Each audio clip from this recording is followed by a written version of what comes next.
Let's bring in Steve Hanke. He's a professor of applied economics at Johns Hopkins University in Baltimore. Professor, do you think there will be some kind of compromise in this tariff war between Mexico and the United States, also Canada?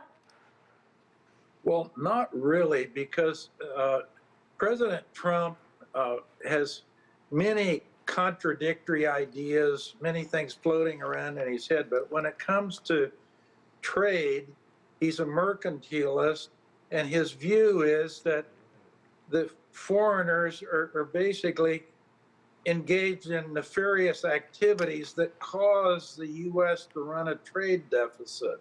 And he thinks that trade deficit is bad. The problem is it's just nonsense.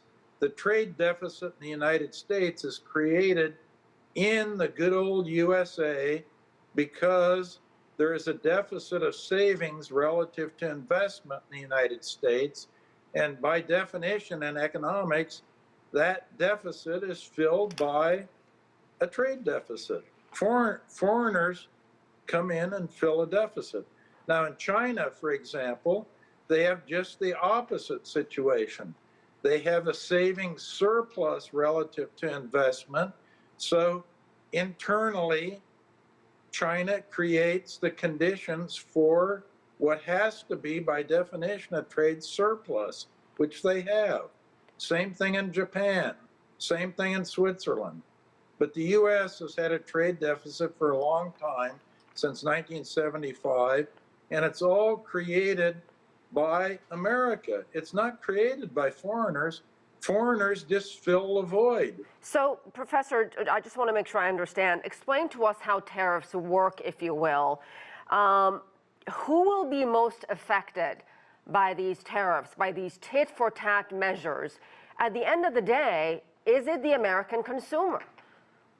Well, yes, to some extent, it's the American consumer. But the main thing that happens with tariffs, if America puts tariffs on, the cost of imported inputs into the production process, into manufacturing, go up. And actually, it hurts exporters. People don't realize, once you look at how it works, there are three elements that are affected. One is people directly consuming. Let's say they're buying avocados from Mexico. Well, they're going to pay more from the avocados, or bananas from Ecuador. They'll pay more for those. So that's a direct consumer. But there's an indirect aspect, and that is manufacturing operations that import inputs, parts and things that are needed as inputs to manufacturing. They will get hit. And those manufacturers will be hurt by their exports will be more expensive. So the exporters will be hurt.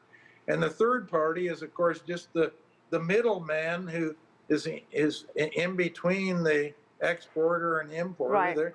Right. They get hurt too. So Professor, it's just a loser's game. Everybody loses. And when consumer confidence is down with all this uncertainty about tariffs, are you perhaps concerned about a recession? Well, I'm concerned about a recession because of one main thing. The stock of money in the United States is lower today than it was in June of 2022, and that's only happened 4 times in the United States history since 1913, when the Federal Reserve was established. And all 4 of those times, with a contraction in the money supply, you have a slowdown that results. And that slowdown, I think, will be occurring this year in the United States. And consumer confidence is going down, and that will just aggravate it, you see. So let me get this straight. We're running out of time, and if you could just reply this to my question as briefly as possible, Professor Hanke.